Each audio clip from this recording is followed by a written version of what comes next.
계시록 16장으로 들어가겠습니다. 이제까지 우리는 계시록이 대체로 미래를 담고 있는 계시의 책임을 봤습니다. 이미 봤지만 일부는 과거를 담고 있고 또 상당 부분이 미래입니다. 계시록의 대부분은 미래죠. 저는 이번 주 이메일을 받았는데 이메일이 아니라 댓글이었습니다. 시간이 없어서 댓글을 볼 경우는 아주 드문데 지난주에 제가 받고 누군가 화내고 있었습니다. 계시록은 다 과거인데 브레이커는 정말 바보 같은 사람이다. 왜 여러분은 계시록이 과거의 책이란 걸 그에게 알려주지 않는가? 그 사람은 저희 구절대 구절 성경 공부를 시청하지 않은 게 분명한데 계시록의 상당 부분이 미래입니다. 또한 이 책은 미래를 여러 차례 되풀이해서 이야기하는데 2, 3장의 7교회가 요한 당대의 문자적 교회들임을 상기해 보세요. 한편 그 7교회는 교회 시대의 7개의 기간에 대응할 수 있는데 우리는 그중 마지막 부분, 즉 라오디케아 교회 기간에 있습니다. 그 교회는 말 그대로 예수님을 문 밖에 몰아냈는데 그분은 노크하며 들어오고자 하십니다. 오늘날 여러 교회들에 가보면 그곳들 안에 예수님이 계신가요? 그들은 세상을 향해 문을 열어놨지만 예수님께는 닫아 걸었습니다. 많은 교회들 안에 심지어 구원받은 사람들이 없습니다. 안타깝고 슬픈 일이죠. 4장에서 우리는 하늘에 열린 문을 봤는데 그건 휴거의 모형이었고 이 책의 나머지를 읽을 때 우리는 환란기, 아마겟돈 전쟁, 천년왕국을 반복적으로 보게 됩니다. 이 책은 놀라운 책이고 여러분은 계시록을 올바로 나눠야 합니다. 그 내용 중에 일부는 과거에 대한 것인데 14만 4천에 대한 것 기억하세요? 그들은 과거에 있었던 사람들인 것 같은데 그들은 첫 열매들이라 불리고 그리스도 또한 그렇죠. 7장과 14장에서 그 사실을 다뤘습니다. 또한 우리는 12장에서 계시록 12장의 징조를 봤습니다. 그건 2017년에 일어난 사건처럼 보입니다. 그건 하나님께서 유대인들을 곧 다시 다루실 것이라는 걸 보여주는 사건 같죠. 그걸 보며 우리는 경탄하는데 이 책은 우리 앞에 살아있고 그 내용이 곧 실현될 것처럼 보입니다. 우리는 휴거 때 떠나가겠지만 남은 자들은 우리가 읽고 있는 이 책의 사건들을 통과할 것이고 오늘 이번 장에서 우리는 또 한 번 환란기와 아마겟돈을 볼 것입니다. 천년왕국에 대한 내용은 없을 건데 그럼에도 아마겟돈 전쟁 후에 예수님이 천년 통치하실 테니까 나올 수도 있죠. 오늘 우리는 7 호리병에 대해 보는데 7 대접 혹은 7 잔이라고도 불려집니다. 제가 호리병이라는 거에 대해 생각할 때 작은 뚜껑으로 덮인 이런 바이엘, 백신 약병 같은 게 떠오르네요. 바이알이라고 하면 보통 이런 게 떠오르죠. 향수병도 해당될 수 있고요. 제가 보울, 대접을 생각하면 보울은 시리얼 담는 그릇이 떠오릅니다. 보울은 그런 게 떠오르죠. 잔을 생각하면 이런 컵, 사람들이 글라스라 부르는 그런 게 생각납니다. 오늘 우리는 7 바이얼들, 곧 호리병들을 볼 것인데 킹제임스 성경은 vials라 부릅니다. 오케이, 흥미로운 게 뭔지 아세요? 스펠링은 다르지만 V-I-L-E, vile과 발음이 비슷합니다. 뭔가 끔찍하고 나쁜 것을 vile이라 표현하죠. 죄인들에겐 나쁜 것이지만 하나님께는 좋은 것이죠. 하나님께서 자신의 진노를 악인들에게 부으시는 것이니까요. 스페인어로 하면 커파가 되는데 7 컵이라고 하면 틀린 게 될까요? 7 호리병을 7 대접이라 하면 어떨까요? 사실 그건 아닌데 킹제임스 성경 자체에서도 그걸 볼 수 있습니다. 계시록 14장 10절로 갑시다. 계시록 14장 10절. 우리는 이걸 이미 봤지만 계시록 16장은 무엇을 다룹니까? 이 땅에 하나님의 진노가 부어지는 장면입니다. 계시록 14장 10절이 말씀합니다. 바로 그 잔은 혼합물 없이 그분의 격분의 잔 속에 부어진 하나님의 진노의 포도즙을 마시리라. 따라서 컵이란 말을 쓰는 것도 괜찮습니다. 여러분이 7 잔이라고 불러도 문제는 없습니다. 하나님의 진노의 잔이 있으니까요. 근데 흥미로운 것은 종교적 상징으로 쓰이는 또 다른 잔이 있습니다. 어떤 교회가 그 상징을 쓰고 있고 그것이 그 교회를 상징합니다. 그 잔이 이런 것입니다. 제가 무엇에 대해 말하는지 아실 수 있도록 그렸습니다. 예수 그리스도의 이름을 사용하는 어떤 종교 체제가 있는데 그들의 모든 경배의 중심은 어떤 잔입니다. 우리는 이번 주 그걸 다루진 않겠지만 다음 주에 다루게 될 겁니다. 그 그 종교는 피를 마시는 것과 관련이 있는데 그들 스스로 그렇게 말합니다. 그들이 피를 마시는 것에 대해 하나님께서 화가 나신 것 같은데 피를 마시는 거 옳지 않다는 것을 아시죠? 성경에서는 그게 금지되어 있는데 아드레노크롬 마시는 거 잘못된 일이죠. 그거 다루진 않겠는데 사람들을 공포에 질리게 해서 어떤 성분을 생성하고 그걸 추출해서 마시는 건 옳지 않습니다. 우리는 그런 데서 멀리 떨어져 있어야 하죠. 7 호리병은 하나님의 진노로 묘사됩니다. 그것들은 7 플레이크스라고도 언급되는데 7 재앙들이죠. 그들이 전염병, 플레이그라 부르는 것을 지난 우리가 수년간 통과했는데 2019, 20년에서 21년, 22년 그런 기간이었죠. 그들은 그게 플레이그라 생각했나요? 국가들을 셧다운하고 그랬죠. 앞으로 올 일에 비하면 그건 아무것도 아닙니다. 진짜는 하나님께로부터 옵니다. 오케이? 이제 계시록 15장 1절을 보십시오. 이것은 하나님의 7 호리병, 하나님의 진노가 부어지는 것입니다. Seven Plagues라 불리고요. 계시록 15장 1절 그리고 내가 하늘에서 위대하고 놀라운 또 다른 표적을 목격하였는데 마지막 7 재앙을 가진 7 천사더라. 이는 그것들 안에 하나님의 진노가 가득 채워져 있기 때문이더라. 세상이 말하는 플레이그, 우리가 통과했다는 그게 있는데 그건 아무것도 아닙니다. 더 나쁜 7가지가 올 겁니다. 상상이 되십니까? 다행히도 그건 대환란 때의 일이고 저는 그걸 통과할 예정이 없습니다. 이제 하나님께서 왜 지상에 자신의 진노를 쏟아 부으실까요? 왜 하나님의 진노가 쏟아 부어질까요? 하나님께서 진노를 쏟으시는 것에 대해서 저는 단지 3가지 이유를 떠올리는데 왜 다른 시기들에 하나님께서는 이런 식으로 진노를 쏟지 않으셨었나요? 종종 비슷한 건 있었고 사실 이스라엘이 이집트에서 머물 때 거기에 10가지 재앙들이 일어났습니다. 그걸 어서 설명하고 싶은데 살펴볼 겁니다. 한데 왜 다른 때에 하나님께서는 세상 전체적으로 자신의 진노를 쏟지 않으셨나요? 다만 어떤 국가나 개인에게만 내리셨죠. 우리가 살고 있는 교회 시대는 은혜 시대입니다. 하하, 사람들이 말하길 크리스찬들은 환란을 통과해야 한다 하는데 우리는 은혜 아래에 있습니다. 따라서 그가 진노를 쏟으실 때는 은혜 시대가 아닌 것입니다.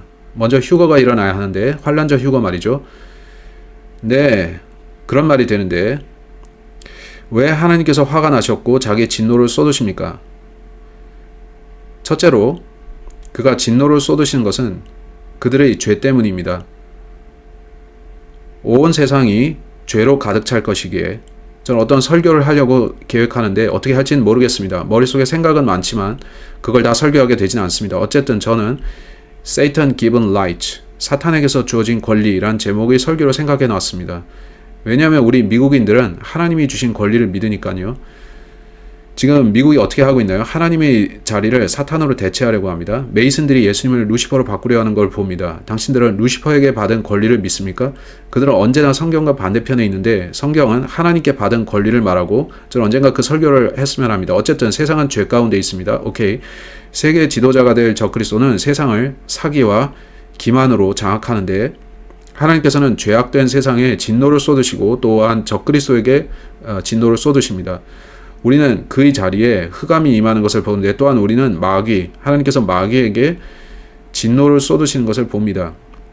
계시록 12장에 무슨 일이 일어났습니까? 사탄이 하늘에서 떨어졌습니다. 이렇게 우리는 하나님의 진노의 3중적 목적을 보는데 그중 어느 것도 구원받은 우리에게 해당되지는 않습니다. 하나님께서 왜 크리스찬들에게 진노를 쏟으시겠습니까? 이전에 하나님께서 언제 진노를 쏟으셨었나요? 지난주에 봤지만 여기에 십자가의 죄에 쏟으셨습니다. 더 나가기 전에 디모데후서 3장을 보겠는데 아주 빨리 보겠습니다. 우리는 바울의 말을 봐야 합니다. 디모데후서 3장, 바울이 이러한 계시를 전합니다. 혹자는 교회 시대에 더 이상 계시가 없다고 말하는데 그렇게 말하기는 어렵죠. 왜냐하면 바울은 이렇게 말했기에 이것은 바울이 전한 계시입니다. 오케이? 여러분이 제 말을 듣지 않으려 하는 이유가 그겁니다. alright? 디모데후서 3장 1절로 7절 바울이 한 말입니다. 여러분 이게 오늘날에 해당되지 않는 것 같나요? 우리는 이 본문을 환란기에도 적용할 수 있습니다만 휴거 이전의 배교의 시기에도 적용할 수 있습니다. 그렇습니다. 또한 이것을 알지니 마지막 날들이 아주 위험한 시대들이 오리라. 이는 사람들이 자기 자신들을 사랑하는 자들이 될 것이기 때문이니 탐욕스럽고 자만하는 자들이요 교만하고 신성 모독하는 자들이며 부모들에게 반항적이고 감사하지 않으며 거룩하지 않고 본연의 애정이 없으며 협정을 파기하는 자들이요 거짓 고소자들이며 자제력이 없고 사나우며 선한 것들을 멸시하는 자들이며 배반자들이요 성급하고 높아지려는 생각을 가지며 하나님을 사랑하는 자들이 되기보다는 쾌락들을 더욱 사랑한 자들이 되리라. 그들은 경건의 형체는 있으나 경건의 능력은 부인하리라. 이런 자들로부터 돌아서라. 우리가 사는 이 시대 같지 않습니까? 맞죠? 본문은 위험한 시대들이 온다고 합니다. 오늘 아침에 뉴스에 듣기로는 뉴욕에서 한 남자가 범죄자에 의해서 2번 총격을 당했는데 그는 총을 꺼내서 범죄자에게 반격했고 사법당국은 그를 살인죄로 기소한다 합니다. 그는 자신을 2번 쏜 범죄자에게 자위권을 행사할 뿐인 것인데요. 이런 게 아주 위험한 시대입니다. 현 세상은 뭔가 잘못되어 있습니다. 이제 마귀가 누구를 미혹한지 보세요. 6절에서 창세기에서 뱀은 여자를 노렸죠. 이는 이런 유형에 속한 자들 중에는 집들로 몰래 기어 들어가서 죄들에 눌려있고 다양한 정욕들이 이끌린 미련한 여자들을 포로로 이끌어가는 자들이 있기 때문이라. 그들은 항상 배우나 진리 지식에는 결코 이룰 수 없느니라. 테네시주에서 총격 사건이 있었던 거 어떻게 됐나요? 범인이 소년인가 소녀인가? 아직 모르겠군요. 트랜스였는데 그건 즉 원한대로 성별을 취할 수 있다는 거죠. 그래서 솔직히 어느 성별을 했는지 모르겠습니다. 제가 아는 것은 아이들을 죽인 그 사람이 희생자처럼 됐다는 거고 누구도 아이들이 죽은 게 얼마나 끔찍한지는 말하지 않는다는 겁니다. 그들은 그 트랜스가 불쌍하다고 합니다. 전 지금 세상에서 무슨 일이 일어난지를 모르겠고 우리가 아주 위험한 때에 살고 있는 것 같습니다. 예전 레스터 롤로프가 말했듯이 미국은 정신병자가 운영하는 정신병동처럼 되었습니다. 그렇게 생각해야 지금 일어나는 모든 상황이 이해가 됩니다. 이런 일이 있고 세상은 악해져 가고 있습니다. 동의하십니까? 바울은 그렇게 말했습니다. 하나님께서는 자신의 진노를 악한 세상에 쏟으실 겁니다. 이제 데살로니가 후서 1장으로 갑시다. 바울은 성경에서 적그리스도의 등장에 대해 말합니다. 적그리스도는 선한 자가 아닙니다. 우리가 확실히 아는 것 한 가지는 적그리스도가 정직한 사람은 아니라는 겁니다. 그가 여성의 성별을 취할지 그건 모르겠지만요. 요즘은 다들 그걸 선택할 수 있죠. 저는 터커 칼슨이 아주 잘 말했다고 생각합니다. 하나님께서 우리를 현재의 모습대로 만드셨고 우리는 하나님께서 만드신 우리 모습에 감사해야 한다고 그가 말했죠. 당신이 하나님을 믿지 않는다면 스스로를 하나님으로 만드는 건데 그러면 스스로 성별을 선택하죠. 그런 결론이 됩니다. 당신은 참 하나님을 믿나요? 아니면 스스로 하나님이 될 건가요? 그런 이슈입니다. 흥미롭죠? 데살로니가 후서 몇 장이었죠? 1장이라 했는데 사실 2장입니다. 정정하겠습니다. 데살로니가 후서 2장 1절로 9절입니다. 형제들아 우리 주 예수 그리스도의 오심에 대하여 이게 뭔가요? 휴거를 말합니다. 이번 주 누군가가 쓴 댓글을 봤는데요. 저는 휴거를 믿지 않아요. 저는 바울을 믿지만요. 휴거는 1800년대 다비 같은 사람들이 만든 교리예요. 저는 아닙니다. 바울이 휴거를 가르쳤습니다. 당신이 환란저 휴거를 믿는다면 바울의 말을 따르는 건데 그가 AD 54년에 그걸 말했습니다. 오케이? 형제들아 우리 주 예수 그리스도의 오심에 대하여 그리고 우리가 그분께로 함께 모이는 일에 대하여 이제 너희에게 우리가 간청하노니 영으로든 말로서든 우리에게서 온 것처럼 보이는 편지에 의해서든 그리스도의 날이 임박했다고 하여 너희가 금방 생각으로 동요되거나 불안해하지 말라는 것이라. 그리스도의 날은 휴거의 날입니다. 아무도 어떤 방식으로든 너희를 속이지 못하게 하라. 이는 먼저 배교하는 일이 오지 않으면 배교를 말하죠. 그날이 오지 않기 때문이라. 그러고 나서 그 죄의 사람 곧 파멸의 아들이 나타나 보이리라. 구별된 두 이름이 보이죠. 전 두 이름이 보입니다. 어떤 사람들이 이 본문을 가지고 환란기 중간 휴거를 정당화하려고 하는데 그들은 적그리스도가 죽었다가 다시 살아 돌아오면서 나타나 보이는 것이라 합니다. 아닙니다. 그는 처음에 죄의 사람으로 나타나고 이자는 사람인 적그리스도죠. 그는 죄의 사람이라 불리는데 그는 죄악된 인간입니다. 그는 아마 세상에 살았던 인간 중 가장 죄악스러운 인간일 겁니다. 하나님께서는 세상에 대해서만이 아니라 그 개인에게 그분의 진노를 쏟으십니다. 그는 죄의 사람인데 죄의 사람이 나타나고 그가 나타나자마자 세상은 그가 누구인지를 알아보고 그리고 나서 휴거가 일어납니다. 근데 거기에 둘째 계시가 있는 거 아십니까? 파멸의 아들에 대한 계시 말이죠. 건너뛰어서 8절로 갑시다. 그리고 그때 그 악한 자가 대문자 W로 시작하죠. 그는 아주 사악한데 죄가 인격화된 것 같이 보입니다. 그리고 그때 그 악한 자가 나타나 보일 것이니 주께서 그분의 입에서 나오는 영으로 그를 진멸시키실 것이요. 이렇게 여러분은 먼저 죄의 사람에 대한 계시를 보는데 그는 한 남자로서 적그리스도입니다. 그런데 계시록 13장에서 그가 암살됩니다. 그렇죠? 그는 죽었다가 돌아옵니다. 그가 돌아올 때 누가 나타납니까? 파멸의 아들로서 나타납니다. 어떻게 말씀하죠? 그분의 입에서 나오는 영으로 그를 진멸시키실 것이요 그분의 오심의 찬란함으로 멸하시리라 하죠. 아마겟돈 전쟁 때 주님이 입에서 불 같은 게 나옵니다. 이렇게 2장에 사실상 두 개의 계시가 나오는데 그걸 아셨나요? 먼저 죄의 사람이 나타나고 둘째로 파멸의 아들이 나타납니다. 첫째 사람이 나타나고 절반이 지나서 다른 자가 나타납니다. 그걸 아셨나요? 많은 크리스찬들이 이걸 모르는 게 저는 당황스럽습니다. 그들 중 다수가 신학교를 나왔는데도요. 여러분이 성경을 바르게 나누어 말씀을 이해해야 합니다. 먼저 4절을 보세요. 죄의 사람에 대해 말씀하는데 그는 대적하는 자요 하나님이라고 불리거나 경배를 받는 모든 것 위로 자기 자신을 크게 높이는 자니라. 그렇게 하여 그가 하나님처럼 하나님의 성전 안에 앉아 자신이 하나님이라고 스스로를 내보이느니라. 이 자는 악합니다. 그는 참 하나님을 부인하고 성경에 따르면 그는 신성모독합니다. 그는 사람들에게 내가 하나님이다. 나에게 경배하라 하죠. 누가 또 그렇게 했었죠? 카이사르였는데 로마 카이사르가 내가 하나님이다 했었죠. 계시록 16장으로 되돌아와서 기억하실 것은 하나님의 진노가 죄악 세상에 또한 그 죄의 사람 본인에게 부어지고 또한 사탄에게도 부어질 겁니다. 왜 하나님께서 사탄에게도 진노를 부으실까요? 이때 사탄이 그 자의 몸 안에 들어갈 것이므로 적그리스도는 한 남자였었지만 그가 죽고 나서 사탄이 그 안에 들어갑니다. 사탄 말입니다. 따라서 하나님께서 아마겟돈에 오실 때 그가 누구를 무찌르십니까? 한 남자의 몸 안에 화신한 사탄을 무찌르십니다. 오케이? 살펴볼 게 많습니다. alright? 계시록 16장 모든 게 하나님의 심판에 대한 것입니다. 이 심판들은 잔 혹은 호리병 즉 어떤 담는 용기에서 옵니다. 왜냐하면 사탄도 신부인 교회를 갖고 있기 때문에요. 다음 주 17장에서 그것을 볼 것입니다. 그 잔은 그가 사용하는 정치적, 종교적 시스템을 가리킵니다. 그것은 한 잔입니다. 그 종교 단체가 뭔지 아세요? 어떤지 아세요? 더럽습니다. 지저분하죠. 계시록 17장 4절에서 이에 대해 어떻게 말씀하는지 잠깐 보겠습니다. 계시록 17장 4절 하나님께서 잔을 가지셨고 마귀도 잔을 가진 거 아십니까? 마귀는 하나님이 하시는 일을 모두 흉내냅니다. 여러분이 분별력이 없으면 어떤 마귀의 일을 하나님의 일로 오인할 수 있습니다. 이를테면 우리는 기적들을 볼 건데 하나님께서 기적을 행하시고 마귀도 기적을 행합니다. 성경을 모르면 어떤 기적을 보고서 저거 하나님의 일이다 단정하겠죠. 성경은 그러한 사람이 사탄에게 미혹되었다 하죠. 계시록 17장 4절이 어떻게 말씀합니까? 그리고 그 여자는 그녀가 누구입니까? 마귀의 정치적 시스템입니다. 자주색 옷과 주홍색 옷으로 차려입혀져 있었고 금과 보석과 진주들로 꾸며져 있었으며 가증함들과 그녀의 음행의 더러움으로 가득한 금잔 하나를 그녀의 손안에 가지고 있었더라. 이 잔은 더러움으로 가득합니다. 한데 계시록 16장을 보면서 우리가 보겠지만 하나님의 잔은 의로 가득 차 있습니다. 그것은 의의 잔입니다. 세상에 대한 하나님의 심판은 의로운데 제가 계시록을 읽으면 읽을수록 비교가 됩니다. 하나님의 잔에는 좋은 것들이 가득하고 마귀의 잔에는 나쁜 것들이 가득하네 하죠. 여러분 그건 놀랍습니다. 하나님께서는 세상을 공의롭게 심판하십니다.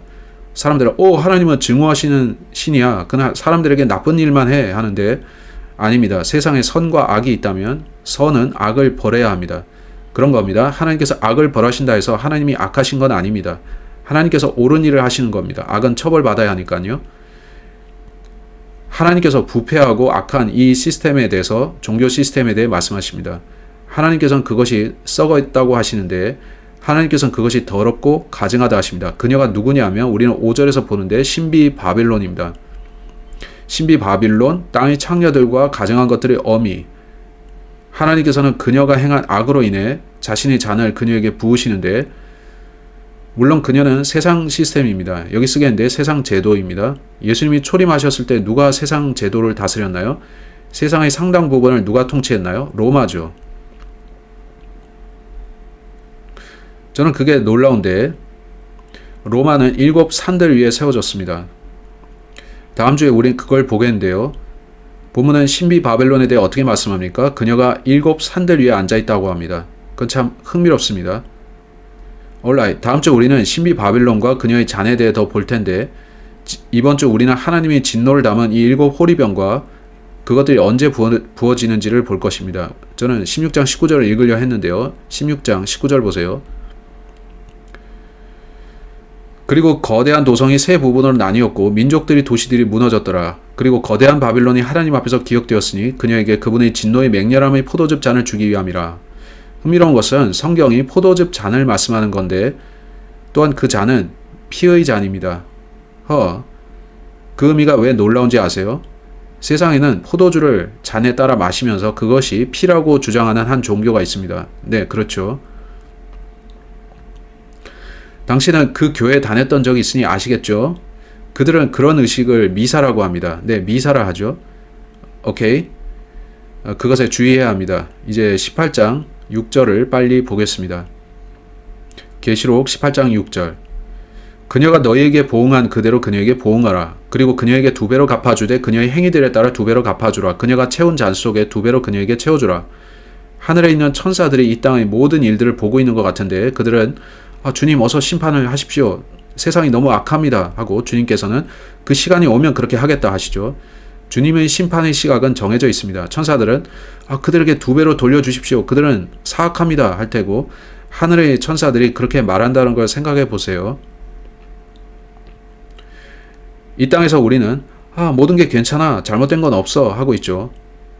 이건 정말 미친 일입니다. 다음 시간 우리는 이걸 더 보겠는데 언제 하나님의 진노가 이 땅에 부어지나요? 저는 후 3년 반 때라고 보는데 우리가 16장을 보면서 그 7 호리병이 그 시기에 부어지는 걸 알 수 있습니다. 하나님께서는 그들이 저지른 일로 인해 그들을 심판하십니다. 1절로 갑시다. 계시록 16장 1절. 우리는 9절 대 9절로 보겠는데 기억하실 거는 지난주 15장에서 마지막 호리병 재앙들과 천사들을 언급했다는 겁니다. 이제 그것들의 세부 사항을 말합니다. 1절. 그리고 내가 성전에서 나와서 7 천사에게 말하는 한 웅장한 음성을 들었으니 자, 이제 기억할 것은 모든 게 끝나기까지 아무도 성전에 들어가지 못합니다. 성전에 남은 분은 예수님뿐입니다. 음성은 누구의 것일까요? 예수님입니다. 예수님께서 이제 때가 되었다 하시는 거죠. 잠시 여러분 머릿속에 그려보세요. 하나님께서는 모든 사람이 2000년간 은혜 아래 살게 하셨습니다. 그것이 끝나고 3년 반이 지나 하나님의 진노가 땅에 쏟아집니다. 하늘의 모든 천사들이 상상해 보세요.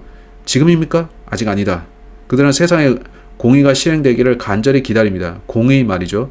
그들이 고대하는데 갑자기 오케이 하고 신호가 오고 그들은 신나서 시작하려고 하죠. 그들은 기다리기에 지쳤습니다. 이제 땅에 하나님의 진노가 내릴 때가 된 겁니다. 따라서 이 음성이 7 천사에게 말합니다. 너희 길들을 가서 땅 위에 하나님의 진노의 호리병들을 쏟아 부으라 하였더라. 그래서 그들이 쏟습니다. 우린 여기서 매우 흥미로운 걸 발견하는데요. 이걸 알면 여러분은 성경을 읽고 싶어질 겁니다. 여러분이 성경을 읽으면 읽을수록 놀라운 것들을 발견하게 되니까요. 우리는 이집트에 쏟아진 10가지 재앙이 하나님의 진노였다는 걸 압니다. 이번에는 7가지 재앙이고요. 오케이. 우리는 Seven Plagues, 7 재앙이라 부릅니다. 이집트에 내렸던 재앙들 중 일부는 이번 것과 일치합니다. 성경에서 이집트는 세상의 유형이죠. 이제 우리는 하나님께서 세상의 진노를 쏟으시는 걸 봅니다. 이번에 행하시는 심판은 이집트에 행하셨던 것과 유사합니다. 7 나팔, 우리가 그거 봤던 거 기억하세요? 그 7 나팔들 중 일부는 호리병 재앙과 유사합니다. 성경을 읽을수록 이런 것들을 알게 됩니다. 기억하실 건 계시록은 미래를 4번 반복해 기술한다는 겁니다. 네, 마태, 마가, 누가, 요한복음이 동일한 예수님 당시 사건을 4번 반복 기술하는 것과 같습니다. 그들은 복음서들의 개요라는 말을 쓰는데 그거 아십니까? 그들은 복음서들에서 추출해서 그 내용을 합쳐 크로놀로지, 연대기를 만드는데요. 그걸 뭐라고 부릅니까? 크로놀로지. 크로노스는 그리스 신의 이름이죠. 그 4책으로부터 예수님의 연대기를 구성하죠. 우리가 마태, 마가, 누가, 요한복음을 반복해서 읽는 이유가 그겁니다. 우리가 계시록을 반복해서 읽는 것도 우리가 그 4 이야기를 결합하게 되면 어떻게 될까요? 전체적인 순서는 이렇게 되겠군 하고 알게 되죠. 오케이? 네, 아멘. 그렇다면 여기서 우리는 7 호리병을 보는데 각각을 살펴보되 이전에 나온 다른 재앙들과 비교해서 볼 것입니다. 첫 번째로, 이것도 놀라운데 첫 번째 재앙은 땅에 부어집니다. 두 번째 재앙은 바다에 부어지고요. 세 번째 재앙은 강들에 부어집니다. 넷째 재앙은 해에 부어지고요. 다섯째 재앙은 적그리스도 자신의 자리에 부어지고요. 즉 개인적 복수죠. 마귀는 개인적으로 하나님께 보복했고 하나님께서도 사탄에게 개인적 복수를 하십니다. 그 다음의 것은 유프라테스에 부어지는데 마지막 것은 대기 중에 부어집니다. 이건 잔이 부어지는 것처럼 보이는데 그렇게 보인다는 거죠. 본문을 보면서 기억할 것은 각 재앙이 다른 장소들에 부어진다는 것이고 그건 놀랍고 흥미로운 사실입니다.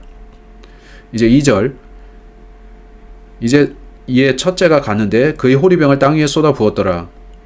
첫 번째 호리병은 땅에 부어지는데 그러자 무슨 일이 일어납니까? 그러자 그 짐승의 표를 가진 사람들 위와 그의 형상을 경배한 자들 위에 고약하고 끔찍한 헌대가 생겼더라. 오케이. 호리병 재앙들은 후반부 3년 반에 부어지는 것처럼 보입니다. 그래서 저는 후 3년 반에 짐승의 표가 주어질 걸로 항상 생각해 왔죠. 마귀가 그 짐승의 표를 가져올 것이란 말이죠. 제가 틀렸을 수도 있는데 전 3년 반에 표가 먼저 드러날 수도 있고 그러나 후 3년 반이 되어서 진노가 부어질 때 표가 주어질 겁니다. 전 지금 짐승의 표가 주어지고 있다고 생각지 않는데 표는 적그리스도가 줘야 합니다. 지금 적그리스도가 누구인지 압니까? 아직 모릅니다. 따라서 나중의 일이고 휴거 이전에는 짐승의 표가 없습니다. 전 그렇게 믿고 있죠. 자, 본문이 어떻게 말씀합니까? 본문은 고약하고 끔찍한 헌대를 말합니다. grievous가 무슨 뜻입니까? grievous는 고통을 주는, 고통스러운, 견디기 힘든, 파괴적인, 역겨운, 가려운 이란 뜻입니다. 그건 즉 어떤 종류의 가렵게 하는 표입니다. 따라서 짐승의 표가 사람들에게 주어지면 그것은 그들을 가렵게 할 것입니다. 그들은 기꺼이 짐승을 경배하며 그 표를 받겠지만 이내 온몸을 긁게 될 겁니다. 그건 마치 문둥병과 비슷한데 문둥병과 비슷한 증상을 유발합니다. 본문은 그것을 grievous라 합니다. 그것을 받으면 끔찍한 일이 일어나죠.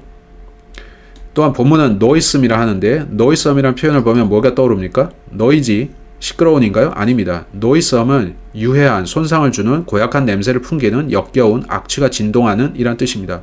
악취가 난다는 거죠. 악취가. 가장 재미난 멕시코 영화 중 하나가 나초 리브레인데 좋은 영화죠. 멕시코 가보셨습니까? 그건 fetid.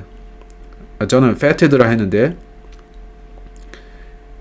fetid가 무슨 뜻입니까? 1828 사전에서 그 단어를 찾아봤는데 어떤 부패한 것의 냄새를 합니다. 여러분 뭔가 산패된 것의 냄새를 맡아봤습니까? 거의 토하고 싶을 겁니다. 따라서 짐승의 표를 받은 자들은 그들의 냄새가 하늘까지 진동할 겁니다. 그건 더러운 것이니까요. 적그리스도가 행하는 모든 것은 더럽습니다. 적그리스도가 가져오는 체제는 사람들을 부패하게 합니다. 여러분은 적그리스도가 실행하는 아젠다가 사람들을 악취나게 하고 더럽히는 것임을 알 것입니다. 더 깊이 들어가야 할까요? 그러지 않을 것 같습니다. 제가 무슨 말을 하고 있는지 아실 겁니다. 그 악취나는데 파리들이 앉지 않을까요? 그만합시다. 여러분 제가 무슨 말을 하는지 아실 겁니다. 지금 사람들이 행하는 일들은 성적 타락인데 그건 악취를 냅니다. 그만 말하겠습니다. 이런 일이 일어날 때 사람들은 헌대가 생기는데 그들에게 보일, 종기가 생긴다고 해봅시다. 그들에게 종기가 생깁니다. 짐승의 표를 받은 자리에 생길까요? 그렇다면 여기나 여기에 그게 생기겠죠. 짐승의 표를 받은 자들의 이마에 큰 종기가 생긴다면 어떨까요? 그들을 한 번 더 쳐다보게 되겠죠. 그렇게 되는 거 생각해 보셨나요? 많은 경우 우리는 본문을 읽으면서 그걸 그건 그냥 받으면 매매할 수 있으니 좋겠군 하는데 그들이 괜찮을 거라고 생각은 하죠. 아닙니다. 그들은 악취를 풍기는 사람들이 될 겁니다. 아무도 그들 곁에 있고 싶지 않을 겁니다. 하지만 사람들은 그것에 동화되라고 말하면서 우리 같이 악취를 풍기자 하겠죠. 그건 참 기괴한 모습인데 그 큰 군중의 무리가 다 같이 악취를 내는 거죠. 그런 일이 일어날 겁니다. 그들의 주인인 마귀도 파리들의 주입니다. 오케이, 어떻습니까? 짐승의 표를 받기보단 예수님을 위해 죽는 게 낫겠죠. 성경은 목배임 당한 자들의 혼들을 내가 보았다라고 합니다. 휴거를 놓친 당신이 해야 될 최선의 행동은 그겁니다. 이 해롭고 고통스러우며 악취나는 종기를 유발하는 표를 거부하는 겁니다. 그걸 받은 후 그들은 즐겁지 않을 겁니다. 다시 계시록 16장으로 가서 이에 첫째가 갔는데 그의 호리병을 땅 위에 쏟아 부었더라. 그러자 그 짐승의 표를 가진 사람들 위와 그 형상을 경배한 자들 위에 고약하고 끔찍한 헌대가 생겼더라. 이것이 죄를 즐기고 산 자들에 대한 하나님의 직접 심판의 한 부분인 게 보이십니까? 그것은 개와 같은데 아십니까? 성경은 구원받지 못한 사람을 개라고 부르는데 구원받지 못한 남자는 개와 같으며 구원받지 못한 여자는 돼지와 같습니다. 돼지 말이죠. 개는 어떻습니까? 개는 썩은 것을 찾아다니는데 그는 그것에 뒹굴고 나서 하루 종일 그 냄새를 갖고 다닙니다. 달갑지 않죠. 여러분은 개가 토하는 거 보셨습니까?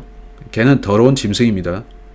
저는 왜 사람들이 개를 키운지 모르겠는데 죄송합니다. 여기 개 키우는 분들도 계시죠. 저 어릴 때 개에게 물린 기억이 있어서 그렇습니다. 저는 고양이를 더 좋아하는데 그것들은 항상 깔끔을 떨죠. 개들도 괜찮습니다. 애완동물로서 말이죠. 여러분이 개들을 깨끗이 관리해 준다면 괜찮습니다. 아멘. 한데 그것들은 돌아다니면 핥아댑니다. 제 말은 그것들은 짐승들이고 적그리스도도 짐승이라 불립니다. 전 적그리스도가 다니면서 개처럼 행동하지 않을까 생각합니다. 주제에서 이탈했습니다. 오케이. 저는 애견인 여러분을 환영합니다. 아멘, 아멘. 아멘. 한데 성경은 그 마지막에 그 도성에 개들이 없을 것이라 합니다. 오케이? No, alright. 오늘 제가 적들을 만들었겠군요. 여러분의 개들은 중성화 시키셨습니까? No. 오케이. 3절. 자, 2절에서 기억할 것은 그 재앙이 표를 받은 자들 뿐만 아니라 그 형사에 경배한 자들에게도 일어난다는 거죠. 어느 날 여러분이 실수로 짐승의 표를 받아버리는 그런 식이 아닙니다.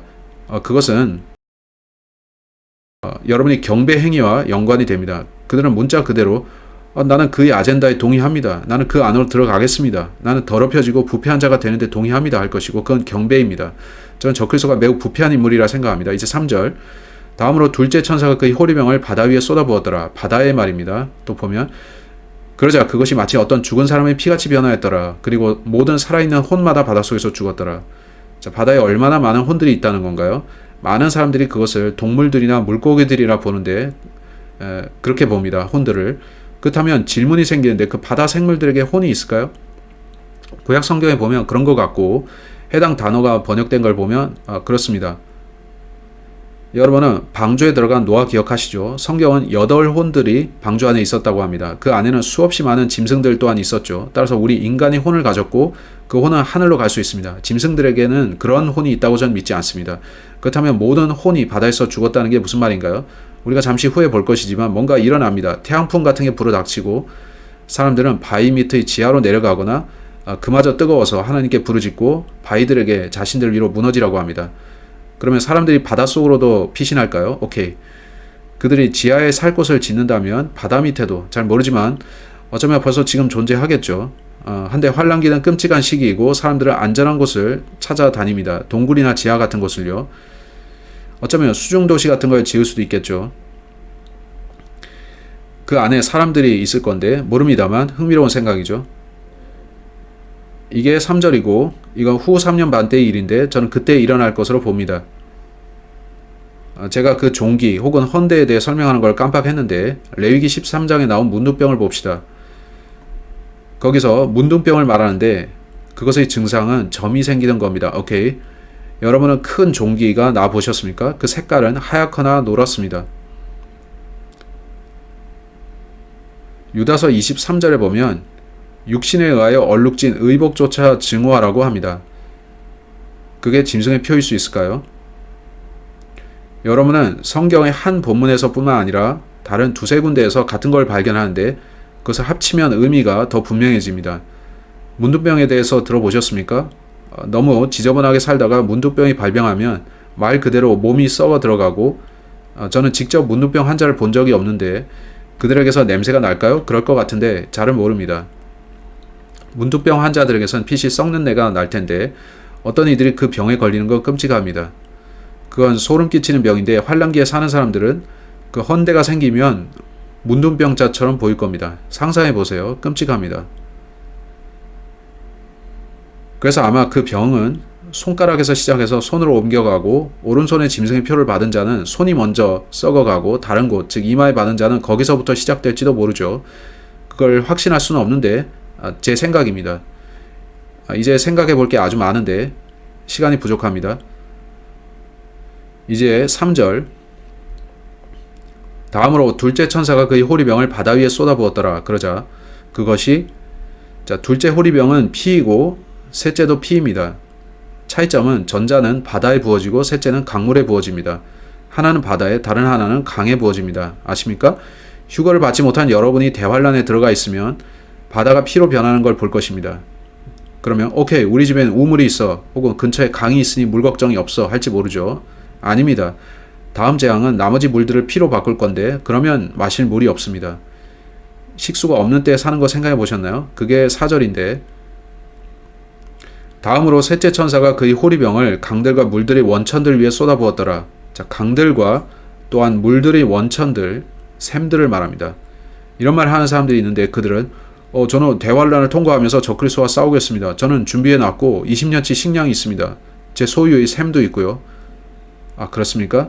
그럼 욕조를 가득 채우시고, 근데 그 샘물도 피로 변할 겁니다. 그건 당신에게 유익이 없을 거고 슬픈 일이죠. 한데 피터 러크만은 도시의 용수도 피로 변할 거라고 했는데 전 모르지만 그는 자신의 그림 중 하나에 어떤 흑인 여성이 수도를 틀자 피가 쏟아져 나오는 계시록 그림을 그렸죠.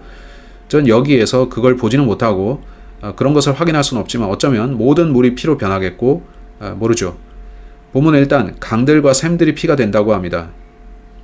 무섭죠. 식수가 그렇게 되면 어디서 물을 구할까요? 샘물?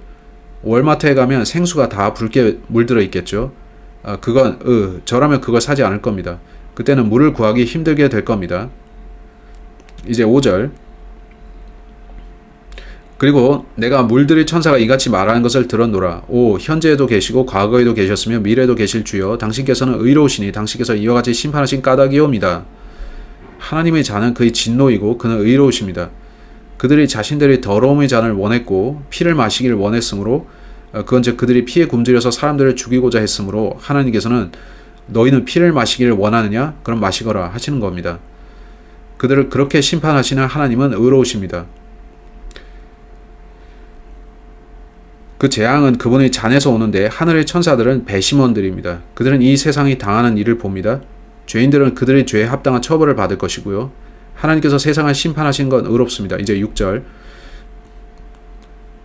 이는 그들이 성도들과 예언자들의 피를 흘렸기에 당신께서 그들에게 피를 마시도록 주셨기 때문이요 그것들이 마땅하기 때문이니이다. 제가 말했다시피 환란 기간 살인이 허용되고 또 횡행합니다. 저는 헐리우드 영화를 싫어하는데 많은 경우에 그 영화들은 역겹고, 저는 펄지라는 영화에 대해 들었습니다. 그 영화 들어보셨습니까? 그 영화에 보면 정부가 소위 실험을 하는데 정부가 1년에 한 번씩 하루 동안 사람들에게 살인을 허용합니다. 정부는 그 일에 대해 처벌하지 않고 그때는 무정부 상태가 됩니다. 여러분, 1년에 하루 살인이 합법인 세상을 생각해 보셨습니까? 여러분이 난 이웃이 싫어하고 그날 가서 그를 쏴버리겠어 한다면 하루 24시간 동안 사람들은 원하는 대로 죽일 수 있습니다. 정부가 살인을 허용하죠. 그건 사탄적이고 악합니다. 그런 영화가 있고, 그게 언제 나왔나요? 10년 전인가 그렇죠. 요새 사람들은 이런 식으로 생각합니다. 40년, 50년 전에 만들어졌던 영화들을 생각해 보세요. 우리는 앞으로 세상이 절대 영화처럼 되지 않을 거라고 했지만 10년 전 영화의 일이 이제 시작되고 있죠. 그래서 저는 그런 영화들이 일종의 프로그래밍이라고 생각합니다. 사람들로 하여금 그런 것들을 받아들이게끔 생각을 프로그래밍 하는 거죠. 이제 진짜 펄지가 일어날 건데, 정부는 그래, 지금 인구가 너무 많아, 1년에 하루 싫은 사람들을 죽여 하게 될지도 모르는데 하늘의 하나님께서는 그런 일을 심히 불쾌히 여기시겠죠. 그는 그런 일을 심판하시고 그 악한 일에 대해 그는 의롭게 심판하실 겁니다. 이제 7절로 갑시다. 그리고 내가 제단에서 또 다른 이가 말한 것을 들었으니 과연 그러하옵니다. 전능하신 주 하나님이여, 당신의 심판들은 참되고 의로우니이다 하니라. 따라서 하나님이 의로우시고 그는 언제나 공의롭게 세상 악을 심판하십니다. 문제는 하나님이 아니고 사탄입니다. 사탄은 인간들에게 죄를 가르친 자이죠. 그는 아담과 이브에게 죄를 가르쳤고, 안톤 라베이 사탄의 교회에서 가르치는 핵심 가르침이 뭘까요? 네가 원하는 대로 행하는 것 그 자체가 법이다 입니다. 사탄주의의 근본에는 네가 원하는 일이라면 무엇이든 행하라, 그게 있습니다. 그렇다면 나를 기분 나쁘게 하는 사람들을 가서 죽여도 되는 거군요. 그런 생각도 포함됩니다. 그렇죠? 내가 행복해진다면 가서 겁탈하고 강탈하고 빼앗고 속이고 훔치라는 겁니다. 그건 근본적으로 부도덕하고 사악한 일입니다. alright. 그래서 8절. 다음으로 넷째 천사가 그의 호리병을 태양 위에 쏟아부었더라. 그리고 사람들을 불로 태우는 권능이 그에게 주어졌더라. 자, 이번엔 태양인데 왜 순서가 이렇게 돼 있나요? 왜 먼저 날씨를 뜨겁게 해서 그 다음에 마실 걸 찾게 하지 않느냐는 거죠. 재앙의 순서가 바뀌었다면 사람들은 목말라 하면서 그냥 피를 마실지도 모르죠. 저는 뜨거운데 마실 게 없다면 사람들은 경악할 겁니다. 저는 사막에 고립되었던 사람들에 대해 들었는데 기름 외에 없는 사막이죠. 그래서 그들은 기름을 마셨다가 죽기도 합니다. 그들이 뭔가를 마셔야만 했기에 그건 끔찍하죠. 9절. 그러자 사람들이 엄청난 열기로 태워졌고 이런 재앙들에 대한 권능을 가지신 하나님의 이름을 모독하였더라. 그리고 그들은 회개하지 아니하였으며 그분께 영광을 돌리지 아니하였더라. 자, 엄청난 열기입니다. 모릅니다만 저는 데스밸리 같은 데 있어봤고 화씨 120도 정도 된 데 있어봤습니다. 그곳의 바위들에선 실제 달걀을 익힐 수 있습니다. 여러분 그런 데 다녀봤습니까? 그곳은 건조하고 덥습니다. 건조하고 더운 건 아주 나쁘지는 않은데 습기가 더해지면 땀이 나서 최악이죠. 어쨌든 그런 건 즐거운 상황이 아닙니다. 지금까지 본 것들을 다시 보십시오. 놀랍죠. 첫 번째 것은 종기였는데 이전에 성경에 종기에 대한 언급이 있습니까? 네, 출애굽기 6번째 재앙이 종기입니다. 하나님께서 이때에도 그걸 내리시고 성경의 앞부분에도 나왔던 겁니다. 물이 피로 변하는 것은요, 이집트의 첫 번째 재앙을 보면 물이 피로 변했습니다. 흑암의 재앙을 보시면 이전에도 있었는데 그것은 이집트의 9번째 재앙이었죠. 우박 같은 경우 이집트의 7번째 재앙이었습니다. 여기에 건너뛰어가는 부분도 있는데 그건 이상하죠. 자, 이렇게 보니까 좋습니다. 7 나팔들을 보면 바다가 피로 변하는 것, 불타는 별이 바다에 떨어져서 바다가 피로 변하는 것, 자, 그게 7째 나팔입니다. 같이 가는 게 보이죠? 강들과 샘들이 피로 변하는 것, 자, 민물을 말합니다. 쑥이란 별이 떨어져서 민물을 쓰게 만드는 것, 비슷하죠? 엄청난 우박과 해가 뜨거워지는 것, 자, 해가 타격을 받는 것, 어떻습니까? 메뚜기 재앙, 흑암, 자, 이건 일치하지 않아 보이는데 유프라테스가 마르는 것과 6째 나팔과 함께 악마적 괴물들의 재앙이 일어나는 것, 자, 이건 유프라테스에서 나오는 것 같습니다. 자, 이상하지 않습니까? 엄청난 우박, 그리고 여기 또 우박, 와우. 이렇게 우리는 하나님의 계획을 보는데 어떤 것들은 서로 일치합니다. 이제 16장으로 돌아와서 다음으로 넷째 천사가 그의 호리병을 태양 위에 쏟아부었더라. 그리고 사람들을 불로 태우는 권능이 그에게 주어졌더라. 그 천사가 불태우는 권능을 받았습니까? 아니면 태양이 받았습니까? 이건 어떤 태양풍 같은데 태양풍 아십니까? 그것이 오면 태양이 뜨거워집니다. 그러고 나서 흑암이 오는데 잘 모르겠습니다만 어쨌든 두렵지 않습니까? 저는 태양풍 이야기를 들어봤는데 그게 오면 전자기기들이 망가지고 밖에 있는 사람도 태워집니다. 태양이 뜨거워지는 것만이 아니라는 거죠. 그런 세상에 산다는 건 두렵겠죠. 지금 구원받아서 휴거되는 편이 나을 텐데 그러면 이런 것들을 통과하지 않죠. 보시면 이런 것들은 후 3년 반에 있습니다. 이 끔찍한 3년 반 후에 무슨 일이 있냐면 완벽하게 선한 천년, 곧 천년왕국이 옵니다. 전 거기에 들어가겠습니다. 무슨 말인지 아시죠? 이제 9절 보시면 그러자 사람들이 엄청난 열기로 태워졌고 이런 재앙들에 대한 권능을 가지신 하나님의 이름을 모독하였더라. 그리고 그들은 회개하지 아니하였으며 그분께 영광을 돌리지 아니하였더라. 이 모든 일들을 통과하면서도 그들은 개의치 않고요. 그들은 누구의 이름을 모독하죠? 하나님을 모독합니다. 하나님 이름이 뭡니까? 혹자는 야훼, 야후, 야후와, 여호와 그러죠. 근데 우리가 믿고 구원받을 다른 이름이 세상에 없는데 그것은 예수 그리스도란 이름입니다. 하나님께서 우리와 함께 하신다. 임마누엘이죠. 어쩌면 그들은 예수님의 이름을 이렇게 저렇게 모독하겠죠. 모릅니다만 어쨌든 그들은 하나님의 이름을 모독하고 그들은 회개하고 하나님께 영광을 돌리지 않습니다. 그들은 바로잡히지 않습니다. 지옥에 있는 사람과 비슷한데 지옥에 간 자는 어떻게 되나요? 그들은 참을 수 없는 열기에 태워지고 그들은 마실 게 없습니다. 지옥에 간 자들은 회개할까요? 아닙니다. 그들은 마음을 더 완고히 하고 하나님을 저주할 겁니다. 그게 누구의 잘못입니까? 하나님 잘못으로 그들이 지옥에 간 걸까요? 아닙니다. 그들의 잘못인데 그들의 죄악 때문이죠. 와우. 그들이 거짓 신을 선택해서 섬겼기 때문이죠. 이제 16장 10절. 다음으로 다섯째 천사가 그의 호리병을 그 짐승의 자리 위에 쏟아부었더라. 곧바로 적그리스도를 향합니다. 앞에서는 별들과 땅, 강들과 바다 이런 식이다가 이제 악의 근원인 적그리스도를 겨냥합니다. 그러자 그의 왕국이 어둠으로 가득하였더라. 그리고 그들은 아픔으로 인하여 자신들의 혀를 깨물었고 그들은 고통스러워합니다. 왜 그럴까요? 우선 그들의 몸에 종기가 났기 때문이고 어쩌면 많은 종기가 났겠죠. 둘째로는 견디기 힘든 열기와 또 식수가 없기 때문인데 개들은 혀를 내밀고 헥헥대기 때문에 땀을 많이 흘리지 않습니다. 아셨습니까? 개들은 목마를 때 그렇게 견디곤 합니다. 상상해 보세요. 저 모든 사람들이 헤이 우리는 적그리스도를 따릅니다. 우리가 세상을 바꾸고 리셋했습니다. 이제는 위대한 세상이 왔습니다. 그러다가 이제는 앉아서 헥헥거리고 그들이 온몸을 긁어대고 있는 것을요. 그들에게 썩 좋은 시간이 아닐 건데요. 여러분 함께 좋은 시간을 갖고 싶으면 적그리스도에게 가담하세요. 좋은 시절을 누리고 싶으면 예수님께 와서 영광된 몸을 받으세요.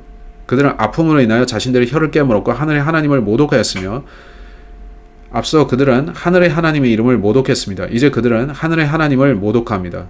앞서는 예수 그리스도를 모독하다가 이제는 성부 하나님을 모독하는 걸까요? 모르겠습니다.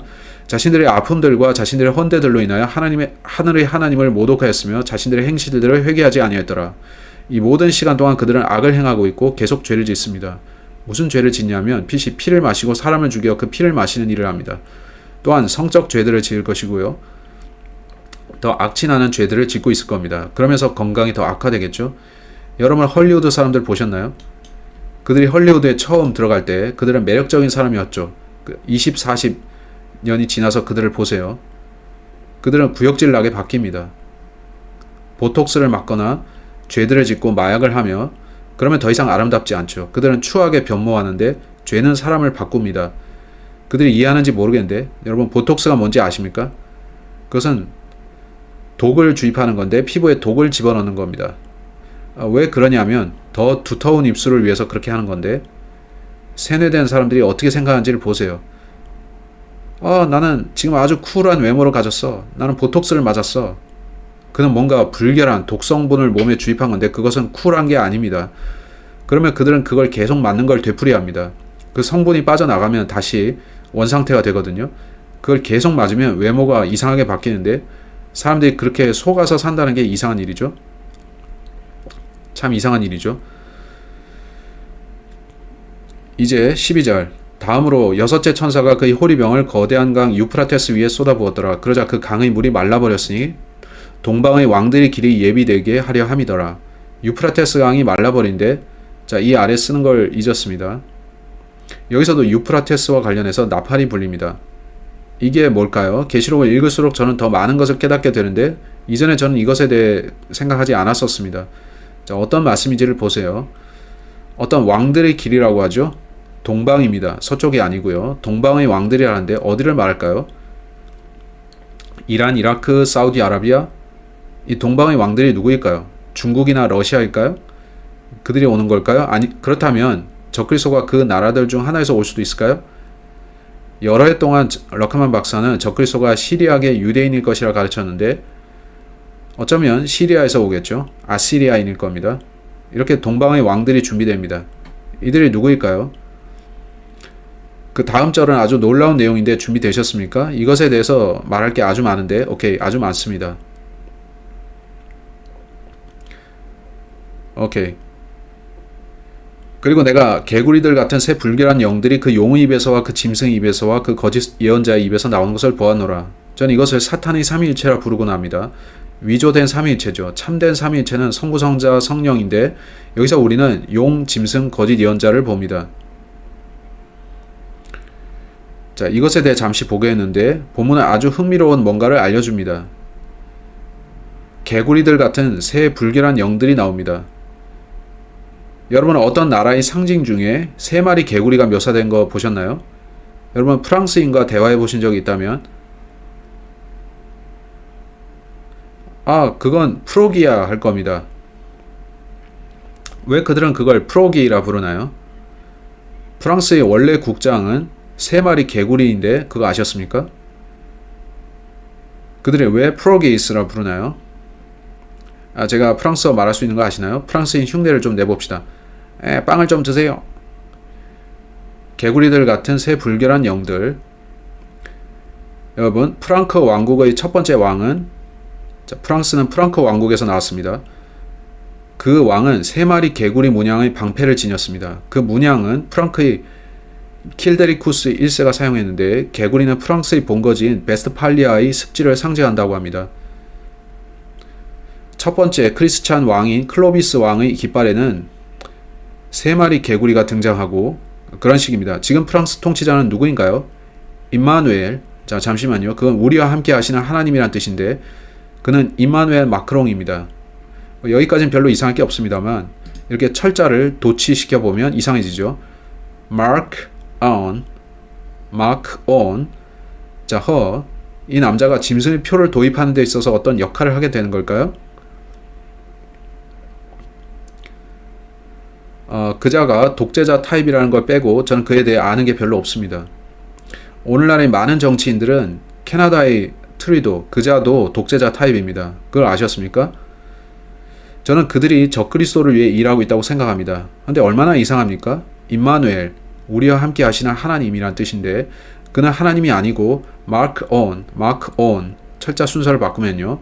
임마누엘 마크롱이 적그리스도가 될 거라는 생각하는 사람들이 있습니다. 저는 아닙니다. 프랑스인들은 어떤 이미지로 알려져 있나요? 전투가 벌어지면 그들은 급하게 항복합니다.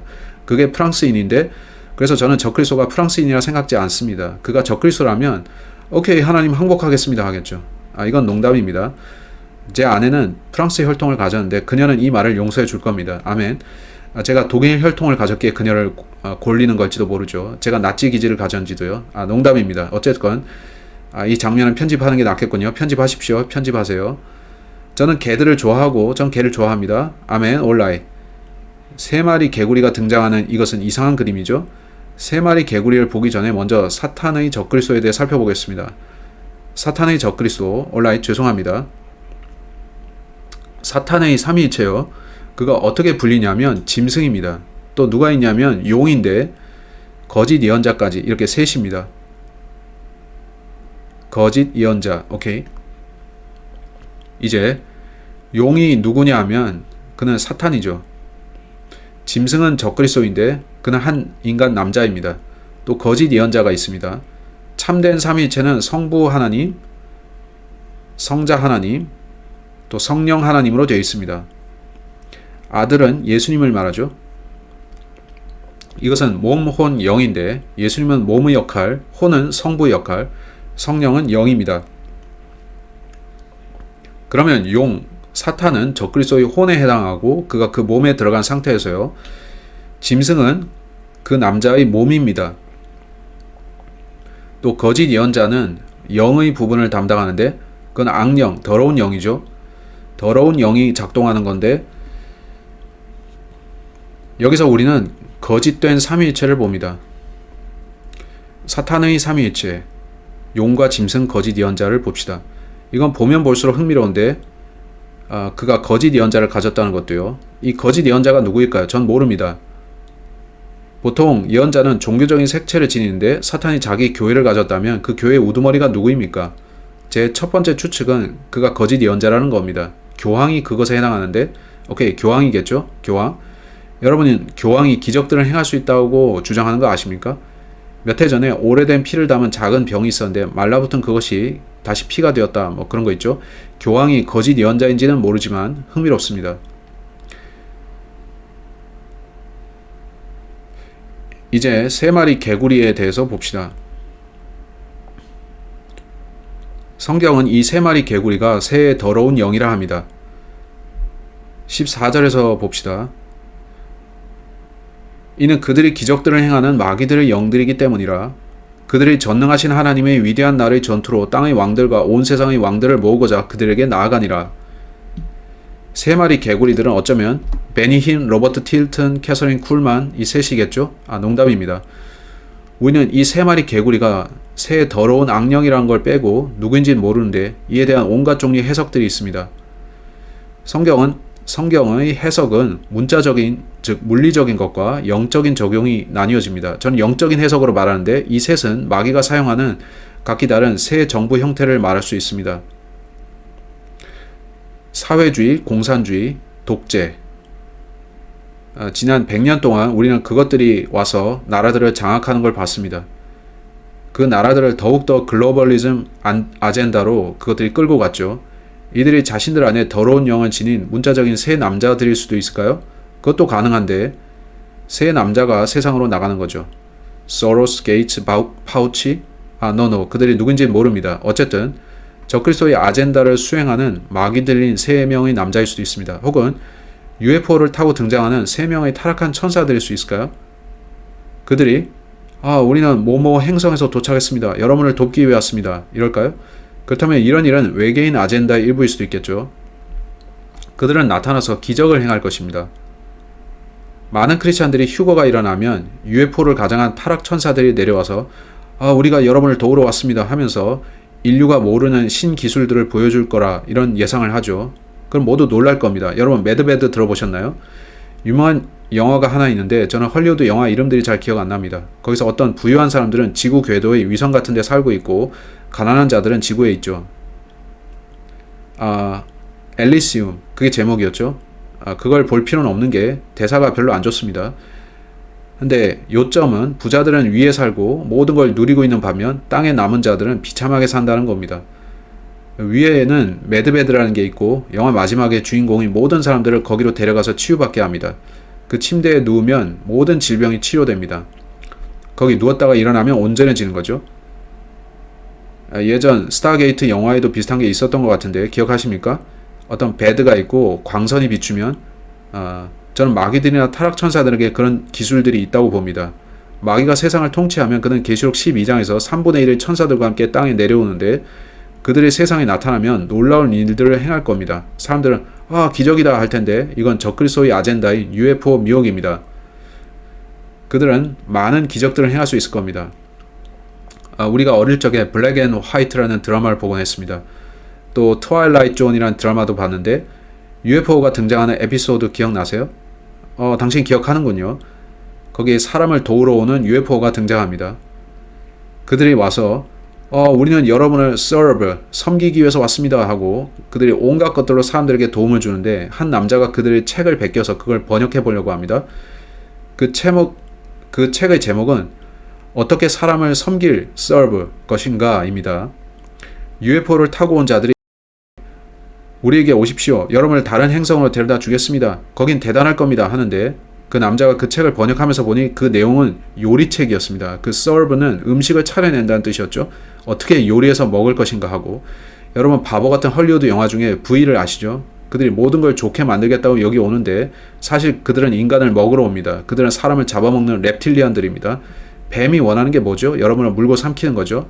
우리는 많은 얘기를 할 수 있지만 어쩌면 본문은 UFO의 디셉션과 상관이 있을 겁니다. 이제 개구리는 역겹습니다. 개구리는 물사마귀 같은 거 갖고 있는데 어떤 종기처럼 생겼죠. 개구리는 벌레를 잡아먹고요. 세상이 우리에게 시키고 싶어하는 게 뭐죠? 최근 뉴스가 무슨 얘기를 하나요? 그들은 우리에게 벌레, 곤충들을 먹이려고 합니다. 이런 저는 사양합니다. 또 개구리에 대해서 보자면 그것들은 입이 커다랍니다. 본문은 이 불길한 새 영들에 대해 말하면서 빛이 어떤 남자들이 거기에 있고 그 새 영이 그 남자들 안에 들어가는 것처럼 묘사됩니다. 그렇다면 그것들은 어떤 말하는 최고 권위자의 세 명일까요? 세상을 바꾸는 세계의 입, 이것들이 누구 혹은 무엇이든지 간에 그것들은 마귀, 악령들에 의한 자들이고 이는 바울의 예언과 같습니다. 디모데전서 4장으로 갑시다. 여러분 현재 세상에서 무슨 일이 일어나는지 알아야 합니다. 친민주당 뉴스 미디어들은 그들이 얼마나 자주 거짓말하는지 말하기 어렵습니다. 하루는 제가 인터넷을 보는데 naturalnews.com이라는 데를 들어갔습니다. 제가 마이크로소프트를 통해 접속했는데요. 그 그건 제가 발견한 최고의 뉴스 매체 중 하나였습니다. 마이크 애덤스라는 사람이 하고요. 근데 제가 제 컴퓨터에 내추럴 뉴스를 치니까 그 제목 밑에 작은 글씨로 페이크 뉴스 사이트라고 떴습니다. 그들은 제가 이 사이트엔 들어가지 말아야 되겠네 생각하도록 그런 표시를 해놓은 겁니다. 그들이 우리로 하여금 그거 보지 마, 이걸 보라고 하고 유도하고 있는데 많은 경우 그들은 우리를 비진리로 향하도록 만듭니다. 그건 제 의견입니다. 오케이. 디모데전서 4장 1절로 3절을 보십시오. 이제 성령님께서 명확하게 전하시나니 마지막에 가까운 시대들에 어떤 이들이 믿음으로부터 떠나 미혹하는 영들과 마귀들의 교리들에 관심을 두리라는 것이라. 그게 언제인가요? 그가 말하는 때가 바울 당시인가요? 그는 마지막에 가까운 시대들을 언급합니다. 그들은 위선으로 거짓말들을 전하니 그들 자신들의 양심들을 뜨거운 인두로 지져지게 하였도다. 그들이 여러분으로 하여금 하게 만들려는 게 뭐고 또 하지 않게 만드는 게 뭔지 보세요. 그들은 혼인을 금하고, 이상하죠? 음식들을 단절하라고 명령하나니 그 음식들은 믿고 진리를 아는 자들이 감사들을 드리며 받아들이도록 하나님께서 창조하신 것들이라. 빌 게이츠가 나와서 뭐라고 했습니까? 최근인데 그는 우리가 더 이상 고기를 먹어서는 안 된다 했습니다. 그러면서 식물에서 나온 3D 프린트 제작된 대체육을 먹으라고 그런 말을 했는데, 여러분, 성경에 해답이 있고 우리에게 어떤 사람들에 대해서 성경은 경고합니다. 저는 스테이크가 좋습니다. 저는 곤충을 먹고 싶지 않습니다. 가능하면 식물 기반 대체육도 먹고 싶지 않습니다. 이런 일들이 벌어진 이유가 뭔가요? 여러분이 이단들을 연구해보면, 컬트 아세요? 사람들이 오컬트 또는 컬트에 입문하면 먼저 듣는 말이 고기를 먹지 말라는 겁니다. 왜냐하면 고기는 단백질이고 단백질은 두뇌 활동을 촉진하기 때문입니다. 단백질 섭취가 부족하면 두뇌가 약해지고 그러면 당신은 미혹당하게 됩니다. 이단들은 그런 식으로 합니다. 흥미롭지 않습니까? 그들이 지금 고기를 없애라고 하는 것과 실험실에서 대체육을 만들려는 거 말이죠. 그들은 식물 기반 고기를 만들려 하는데 모든 이단들은 고기를 없애려 합니다. 저는 채식주의자가 아닙니다. 오케이? 저는 하나님께서 우리에게 고기를 주셨다 믿습니다. 따라서 이 마귀들은 앞서 봤던 데살로니가 후서 2장으로 갑시다. 데살로니가 후서 2장.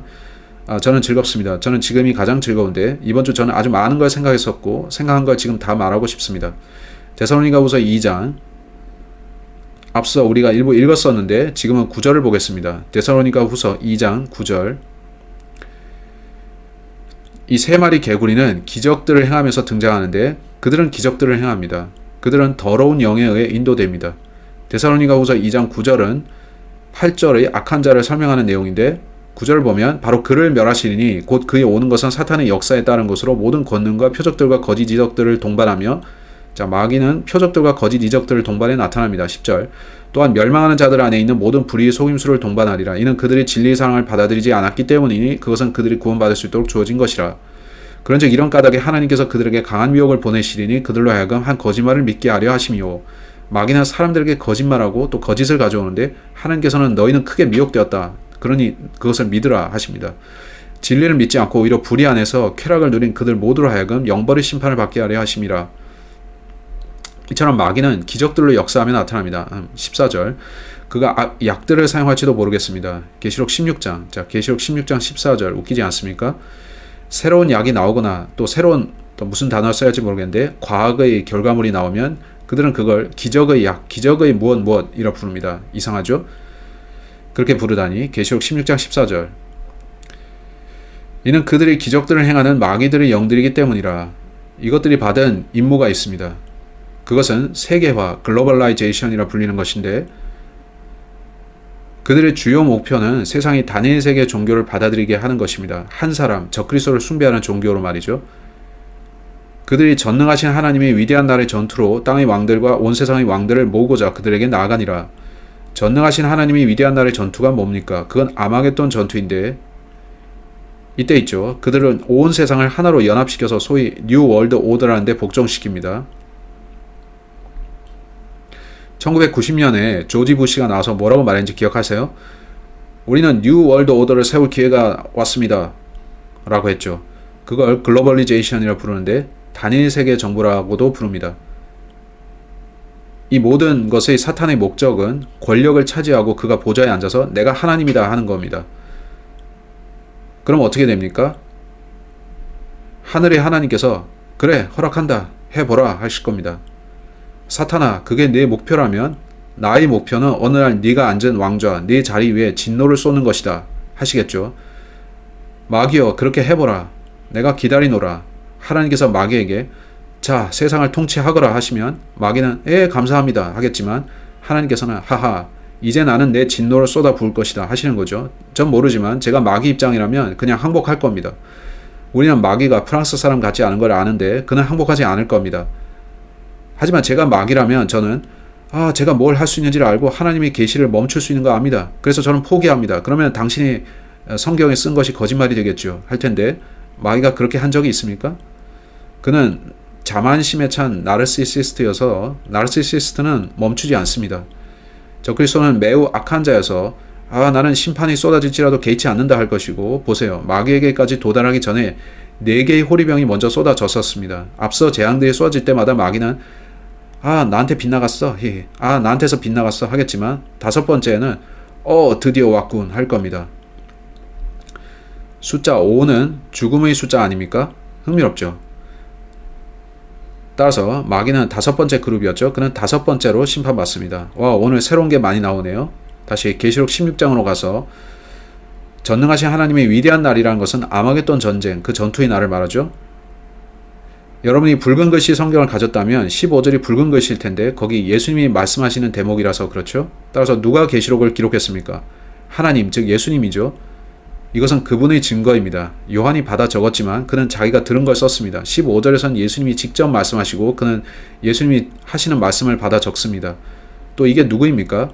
우리는 그것을 오늘날 교회 시대에 영적으로 적용할 수 있는데 하나님께서 개입하셔서 자신의 생각을 말씀하시고 오늘날의 사람들에게 헤이, 너희는 어서 구원받는 게 좋을 거다 하시는 겁니다. 동시에 환난 성도들에게는 헤이, 환난에 처한 너희들은 짐승의 표를 받지 말고 내가 돌아올 때까지 좀 더 기다리라 하시는 거죠. 보라, 내가 도적같이 오리라. 자신이 헐벗고 다니지 아니하고 그들이 자신의 수치를 보지 않도록 깨어있어 자신의 의복들을 지키는 자는 복을 받느니라. 하나님께서 중간에 개입하셔서 삽입 억구처럼 말씀하시는 거 흥미롭죠. 우리는 자신들에게 이걸 적용할 수 있는데 환난기 성도들에게도 적용 가능하고요. 16절, 그런즉 그가 히브리어로 아마겟돈이라 불리는 한 장소로 그들을 한데 모았더라.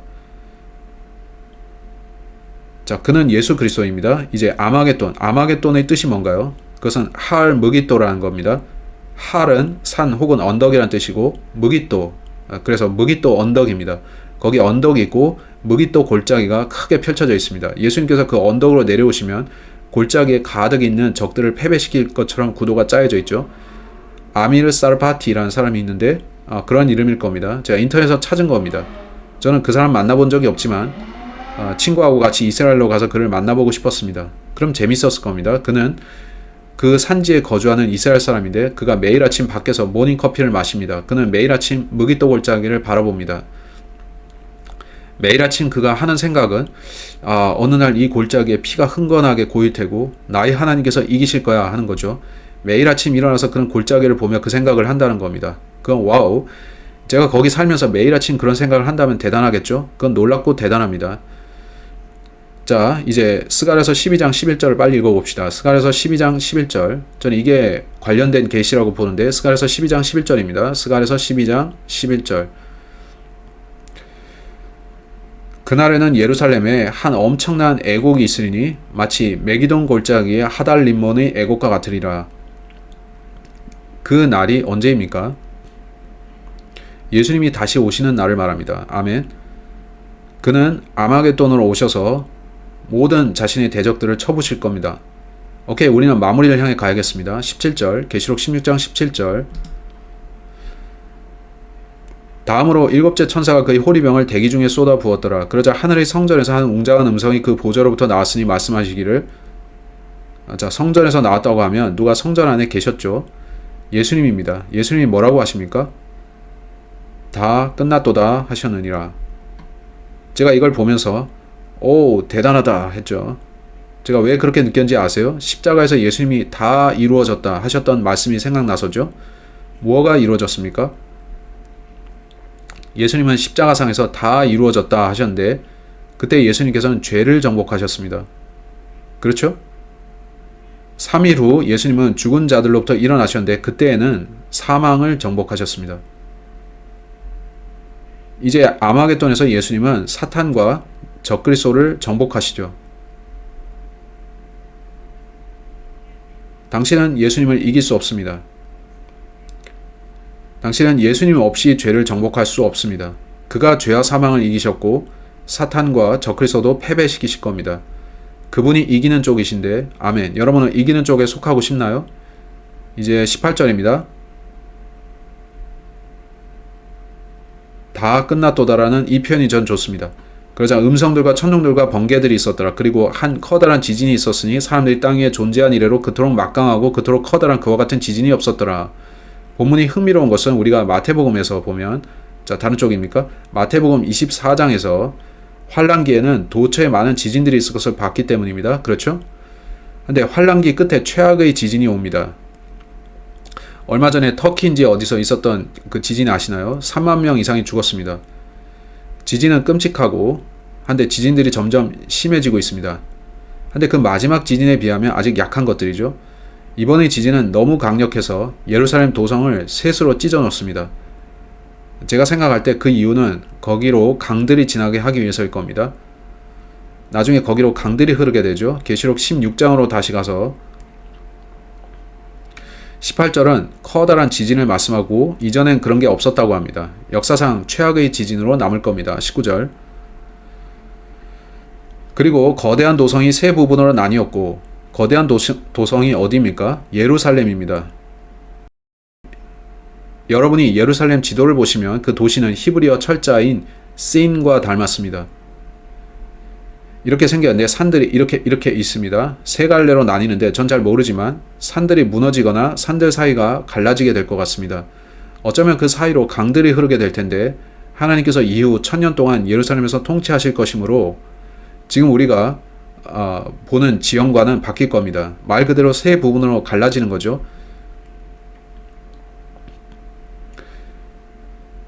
민족들의 도시들이 무너졌더라.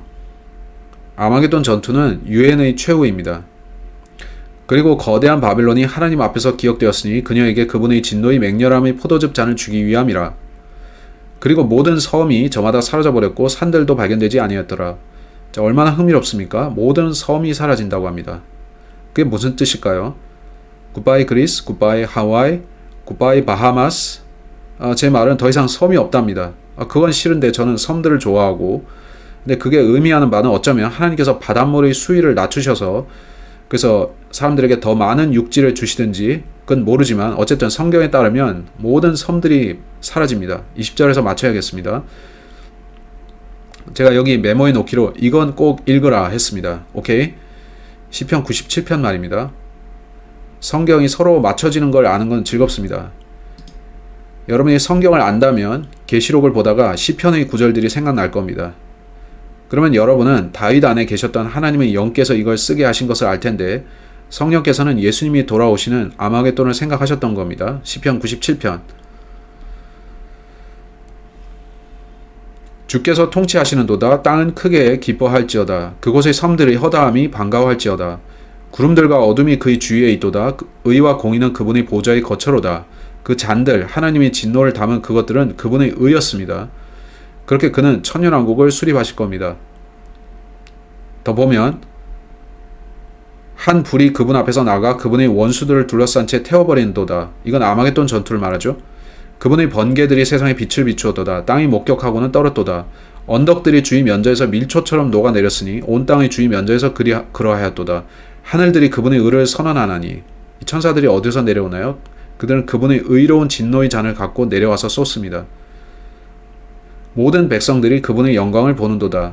새겨진 형상들을 섬기는 자들과 우상들에 관하여 자만하는 자들은 모두 당혹스러워하리라. 너희 모든 신들아 그분을 경배하라. 환란기에 적그리스도가 하는 일이 뭔가요? 그는 보좌에 앉아서 내가 하나님이다 합니다. 계시록 14장에 보면 한 천사가 날아가면서 하나님께 경배드리라 하죠. 자, 여기에 보면 다윗이 몇 천 년 전에 얘기한 건가요? 그는 우리가 본 계시록과 똑같은 이야기를 하고 있습니다. 9절. 이는 주여 당신께서는 온 땅보다 높으시기 때문이니다. 당신께서 모든 신들보다 훨씬 더 크게 높여지셨나이다. 주를 사랑하는 너희여 악을 증오하라. 그분께서 자신이 성도들의 혼들을 보존하시는도다. 그분께서 사악한 자들의 손에서 그들을 구출하시는도다. 자, 이건 환란절 휴거 아닙니까? 그런 것 같은데 다윗이 한 말입니다. 의로운 자를 위하여 빛이 뿌려졌나니 마음이 올바른 자를 위하여 희열이 뿌려졌도다. 너희 의로운 자들아 주를 크게 기뻐하라. 그리하여 그분의 거룩함을 기억하며 감사들을 드리라. 따라서 그는 성도들의 혼을 보존하십니다. 구원받은 우리는 그때를 통과하지 않는데 우리는 짐승의 표를 받아 구원을 잃어버리지 않습니다. 우리는 그때를 통과하지 않습니다. 만일 당신이 환난 성도라면, 하나님께서 지키시는 유대인 중 하나라면 하나님께서는 당신 또한 보존하실 겁니다. 자, 우리는 거의 마쳤습니다. 계시록 16장으로 다시 가서 이걸 마치면 식사할 겁니다. 아멘. 계시록 16장 21절. 그리고 사람들 위로 한 차례 커다란 우박이 하늘에서 떨어졌으니 각각 1달란트 무게의 돌이었더라. 와우. 그리고 사람들이 우박의 재앙으로 인해 하나님을 모독하였더라. 이는 그 우박의 재앙이 지극히 심하였기 때문이라.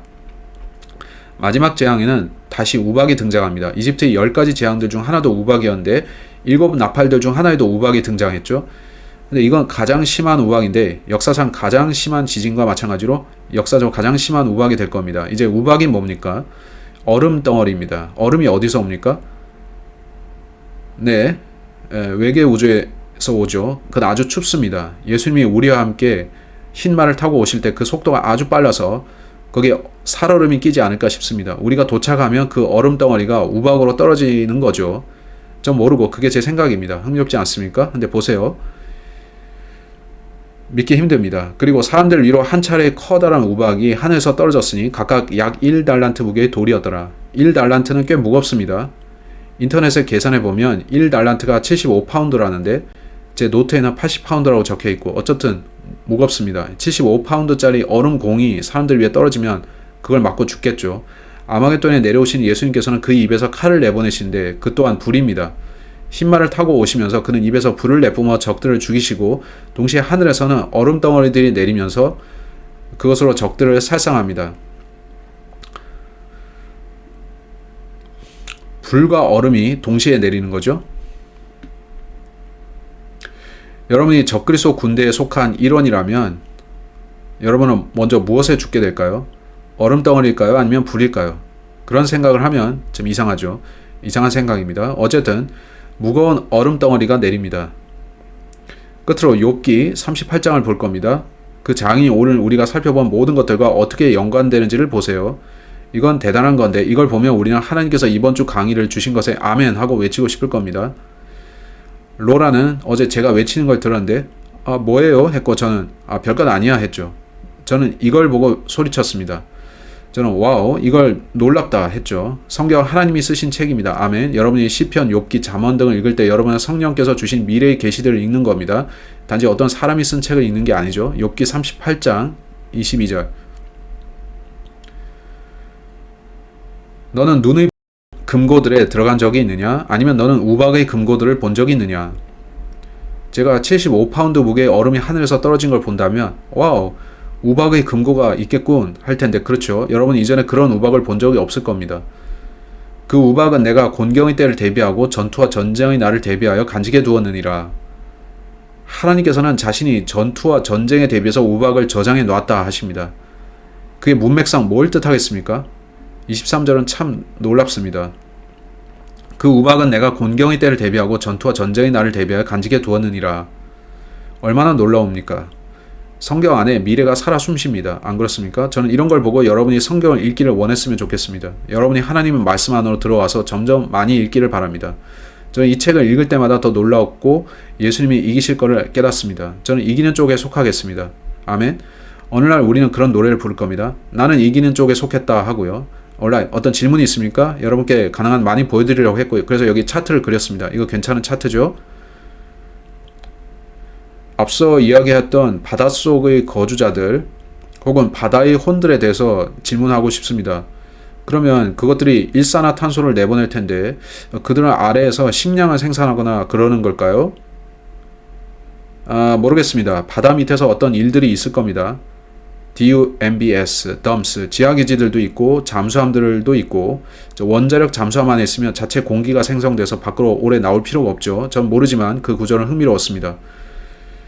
또 질문입니다. 당신은 신비에 대한 구절들을 이야기했는데 바울은 마지막 때의 어떤 미친 상황들에 대해 말했고 그게 죄악의 신비와 상관이 있습니까?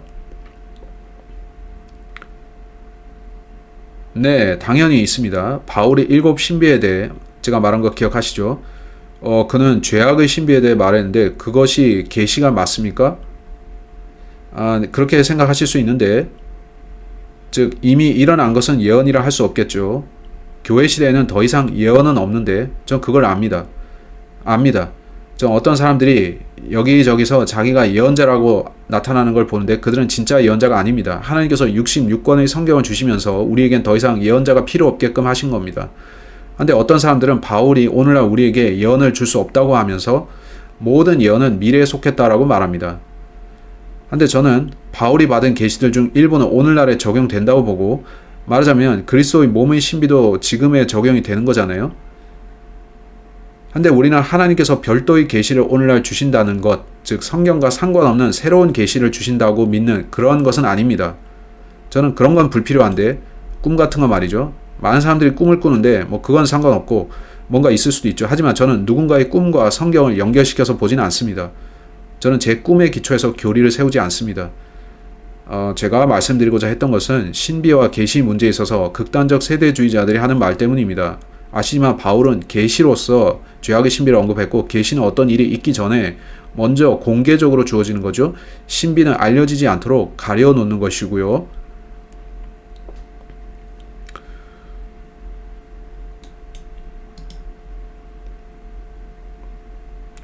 네, 제가 이와 관련해서 설교를 해달라고 당시 부탁하셨었죠. 저는 극단적 세대주의자들과는 생각이 다르고, 왜냐하면 신비들 중 하나가 뭐죠? 환란전 휴거입니다. 이건 어려운 얘기지만 우리가 지금 어떤 예언자를 기다려야 된다고 말하진 않습니다. 성경이 더 확실한 예언의 말씀이고 우리가 받은 건 그겁니다. 아멘. 네. 지옥 같은 그 기간을 통과하는 사람들은 11절에서 그들이 회개하지 않았다고 하는데, 만일 그들이 회개하면 어떤 일이 일어날까요?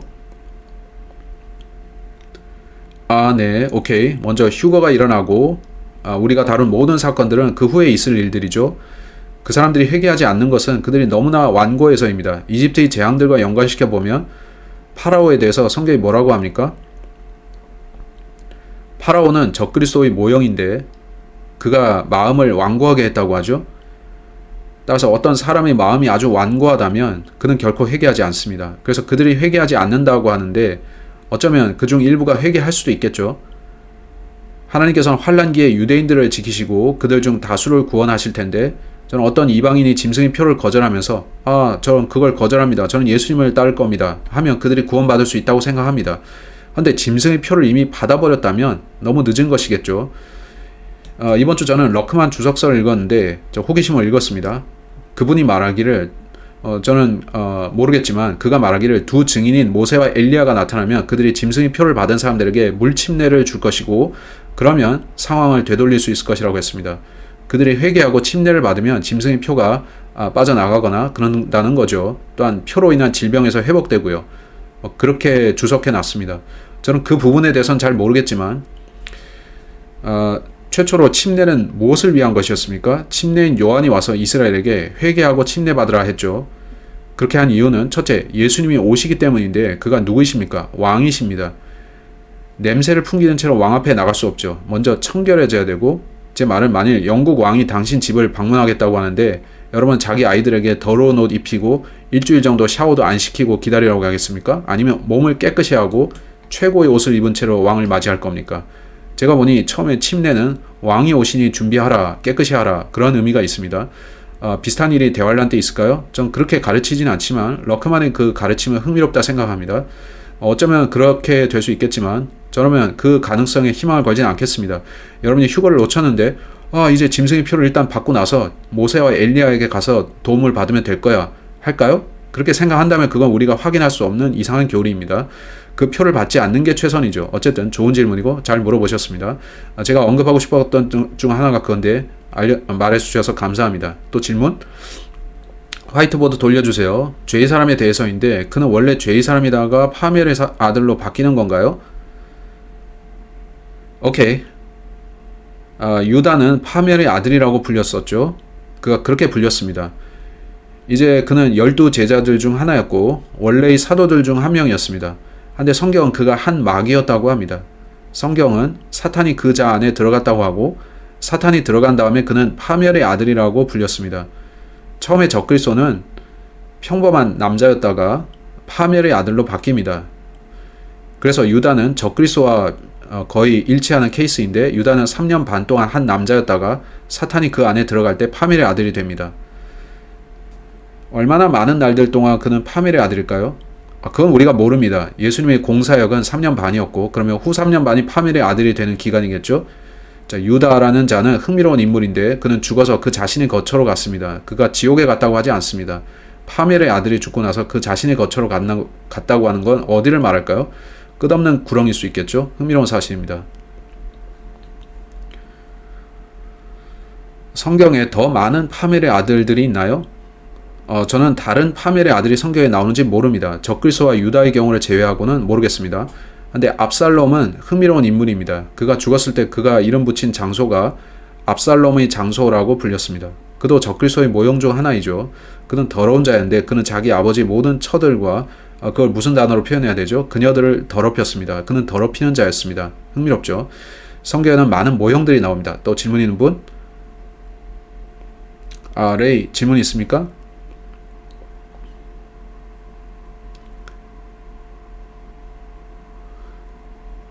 죄의 사람에 대해서 덧붙일 말이 있었는데 유다 이스카리ot은 돈주머니를 가지고 있었죠? 그렇습니까? 그는 언제나 거기서 돈을 꺼내 갔었습니다. 네, 그는 사고 파는 매매에 관심이 있었습니다. 적그리스도는 표를 줘서 매매를 통제하는 데 관심이 있죠. 그래서 이상하고 놀라운 일치죠. 예수님은 그를 SOP, 파멸의 아들이라고 불렀습니다.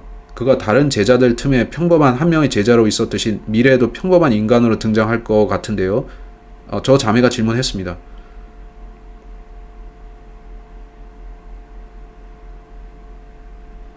네, 자매가 당신한테 질문한 거죠? 오케이. 이제 우리는 점심 식사를 할 거고 점심 먹기 알맞은 시간이죠. 오늘은 개구리 뒷다리를 먹어야 될 것 같은데요. 우리가 개구리 얘기를 많이 했죠. 개구리 먹기에 참 좋은 날인가요? 근데 개구리를 준비한 게 없어서 개구리는 가져온 분이 없습니다. 개구리 뒷다리 먹기 좋은 날인데 저 오늘 강의에 만족했고 여러분도 그러셨기를 바랍니다. 그러셨다면 여러분 우리를 위해 기도해 주시고 주님께서 여러분 마음을 감동시켜 주시길 바랍니다. 성경을 읽으십시오. 우리는 주님이 나타나심에 아주 가까운 때에 있습니다. 매일 아침 일어날 때마다 우리는 점점 나쁜 소식들을 듣고 있습니다. 우리는 모든 걸 알기 위해서 노력 중입니다. 휴거 저편의 세상 일들을 더 알고 싶죠. 휴거와 환란 시작 사이의 일들은 가려져 있습니다. 하지만 우리는 모든 게 맞아 떨어져 가는 걸 보고 있고 놀랍고 놀랍습니다. 네. 그게 사실인지 모르지만 제가 연구하다 보니까 유대인들이 점점 예수님을 실제 진짜 역사적 인물로 인식하고 있습니다. 벤 샤피로를 아시겠지만 그도 예수님을 진짜라고 하는데 점점 많은 유대인들이 그렇게 생각하기 시작한답니다. 이제 점점 유대인들이 예수님을 진짜 역사적 인물로 받아들이고 있고 그 전까지는 그들이 그렇게 생각하지 않았던 거죠. 예수님을 현실 인물로 생각하지도 않았다는 것입니다.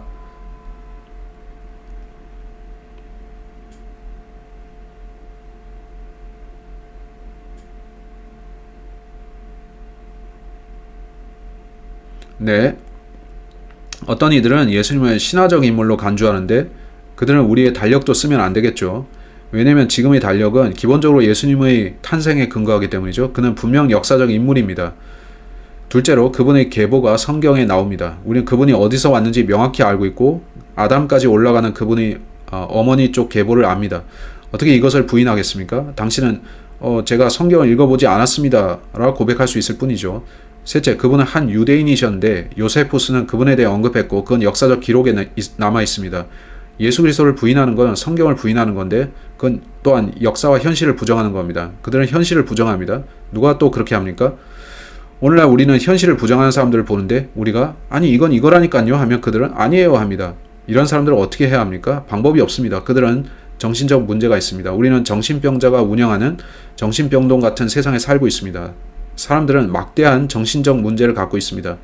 지난 2년 동안 우리가 통과했던 역병은 그런 것의 일부였습니다. 그 프로그래밍은 세계적 범주의 거대한 정신병 상태로 사람들을 집어넣는 것이었습니다. 많은 사람들이 참과 거짓을 분별할 줄 모르는데 저는 진실과 성경을 따릅니다. 이 모든 걸 보면서 저는 이건 그들의 아젠다다 생각합니다. UN에서 수립한 아젠다 21, 아젠다 30가 있는데 23년인 지금 20일은 지나갔죠. 앞선 아젠다는 먼저 여건을 조성하는 것이고 아젠다 30는 진짜 그들이 원하는 일을 하는 겁니다. 어떤 결과가 올까요? 휴거가 2023년에 있다면 정확히 7년 후가 되는데요. 2023년이 휴거에 있어서 최적인 또 다른 이유가 되겠죠. 그렇지 않다 해도 어쨌든 2030년에 적그리스도는 권좌에 앉아 있을 겁니다. 그자에게 권력을 몰아주는 것이 유엔의 목표입니다. 이제 세상 어딘가에 개구리 같은 이 새 더러운 영들이 잠복해 있을 텐데 그것들이 사람이든 국가이든 무엇이든 간에 그들의 목표는 세계 단일 정부입니다. 그건 역사상 가장 바보 같은 발상인데 최상의 정부 형태는 로컬 거버먼트, 지역적 정부입니다. 우리 형편을 모르는 세상 저편에 있는 다른 누군가가 우리에게 무엇을 지시하면 어떻겠습니까? 우리는 이 지역에서 우리 법대로 사는 게 최선입니다. 나라 밖의 누군가가 시키는 대로 하는 게 아니라요. 그럼에도 세상이 단일 세계 정부 쪽으로 가는 건 안타까운 일입니다. 머지않아 사람들은 더 이상 나는 미국인, 나는 캐나다인, 나는 프랑스인 그렇게 하는 대신에 저는 세계 시민입니다. 이런 말을 하게 될 겁니다. 그런 쪽으로 가게 될 텐데 그게 지금 세상입니다. 그건 이상하고 잘못된 방향입니다. 하나님의 은혜로 저는 저의 모양으로 살고 싶습니다. 저는 트랜스에 대한 설교 메시지를 전하고 싶은데 트랜스와 성경이란 제목으로요. 저는 My Trans Journey에 대해서 말하고자 합니다. 제 트랜스 저니가 뭔지 아세요? 저겁니다. 하늘로 올라가는 거 말이죠. 그게 저희 경우입니다. 하지만 저는 앞서 불신자에서 신자로 트랜스 되었었죠. 네, 저는 바뀌었습니다. 아멘. 또 질문 있습니까? 네, 기도합시다. 이제 식사해야 하니까. alright.